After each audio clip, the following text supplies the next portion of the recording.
Tonight, the Patriots looking to extend their winning streak and stay unbeaten in the AFC East. The Jets would love to blemish a charmed Patriots season. Some news to tell you about this game as we go along. We'll get to that. Game time temperature in Foxborough, 38 degrees. Jeremy Fowler is there covering the game, joining us now. Jeremy, great to have you.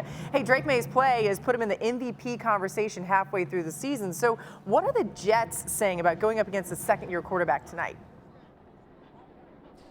Laura, the Drake difference has been on the poise he's been showing on the field, and Jets players are seeing it on film. As linebacker Jamie Sherwood told me, he's playing like he's been in the league a long time. He does not at all look like a second-year quarterback. He's simply not getting frazzled out there. So the Jets are going to try any way they can to frazzle him. But Maye's been hitting on that deep ball in recent weeks, and I'm told that that's a byproduct of a refinement not only during practice with the Patriots, but after practice. Teammate Jalen Hawkins told me that Maye is always keeping receivers on the field after the practice session, throwing them short, throwing them deep. They've been working on that timing.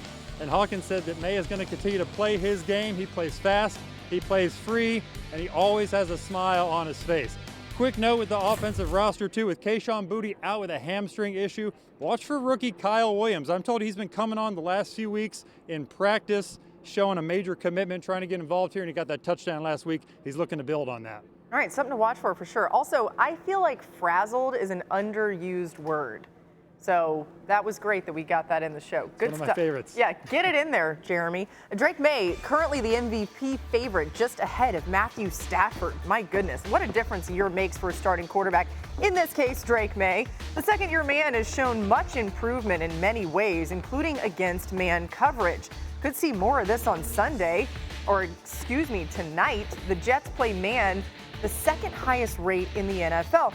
J-Mac, why has Maye had so much success this season? By the way, J-Mac, Dan, Peter's with us as well. Hey, Peter. Why have they had so much success with Drake Maye? I think there's an element of the X's and O's, and you can talk about how he's reading the field, the work between him and Josh McDaniels. I think some of the biggest thing is when you're a second-year player, you talk about the jump from year one to year two. I think going beyond that is the jump you make from week to week, and I think that's where Drake Maye has been his absolute best. This is going back 2 weeks ago at home against Atlanta. They're up 21-7 going into halftime on a 2-minute drive. He has the ball in one hand right here as pressure's getting into him, and now he fumbles the ball. They pick it up. Atlanta scores right before half. This ends up being a 1-point victory for him. All right, now you fast forward to this past week. The Buccaneers got to the point where they just started rushing three because of what he was doing. 2 hands on the football right here. Love that. As he evades Vita Vea. And then look at this. 3 guys directly in his face, and he's on the money to Mac Hollins. So to me, yes, there's the poise and him being able to do those things, but it's also taking the coaching points that you're receiving in the meeting room and applying it to the field from 1 week to the next week. I think for Drake Maye, there's still so many levels that he's going to continue to raise, which is scary to where he is now, and you're seeing the work with those coaches, how much he's gotten better. Yeah. Big deal is clarity. He plays with a lot of clarity. I think part of it is because a lot of times he knows what the play is going to be defensively. And you're going to see Drake Maye tonight, and you know this world. You're going to see him do this a ton tonight, right? This is that, hey, check with me, or alert, alert, alert. This is vintage Josh McDaniels. And I'm not saying he knows the defense because it's a cheating element. It's because the information gathered element. They're constantly giving him multiple options at the line of scrimmage. Hey, if we align in this formation, we're going to run this play. If we line in this formation and the defense matches, we're going to run this play. And so a lot of times what you do is you take away the guesswork for the quarterback. He's not sitting there going, okay, is it blitz, is it not? Is it cover 2, is it cover 3? Is it cover? He's like, oh, no, it's either going to be cover 3 or cover 2. And so the expediting of the thought process. And I think a second thing, J-Mac, is there's a lot of middle field open, what I call middle field open, middle field closed reads.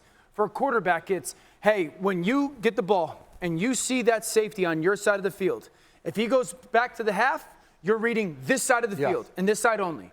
When you get the ball and you see that safety on your side of the field and he goes to the middle field, you're reading that side and that side only. And so, like, there's this very clean plan of how they're operating. Now, that's a challenge. That's a skill set to be able to see that rotation the right way on a consistent basis. It's something he has, and I think that's why you're seeing that performance. We've heard, too, that, like, Josh McDaniels' offense can be challenging, but obviously Drake Maye has such a great hold on that. Peter, take us bigger picture here. Just how quickly have the Patriots turned things around? Laura, it's amazing. And I think tonight's an interesting game because all season they have been, let's see, people are skeptical. And then last week they beat Tampa in Tampa.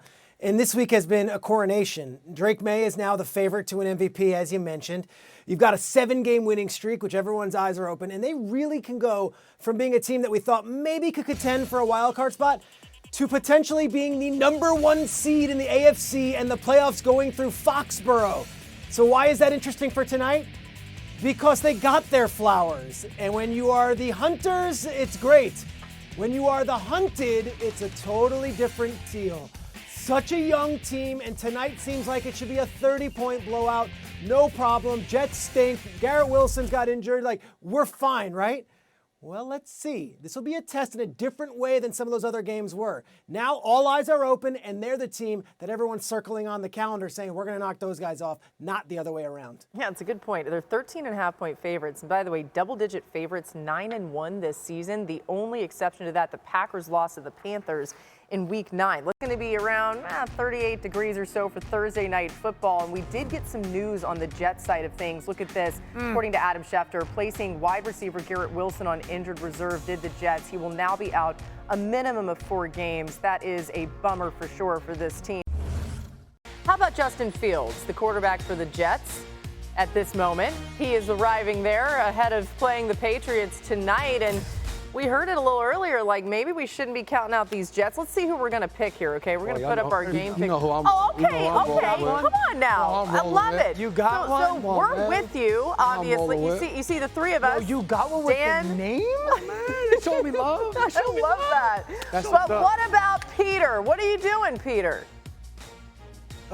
Give me the Jets. Wow. Give me the Jets. Wow. Thursday night football is weirdo, and I think this is a weirdo game, although I do want to shout out my guy Gronk.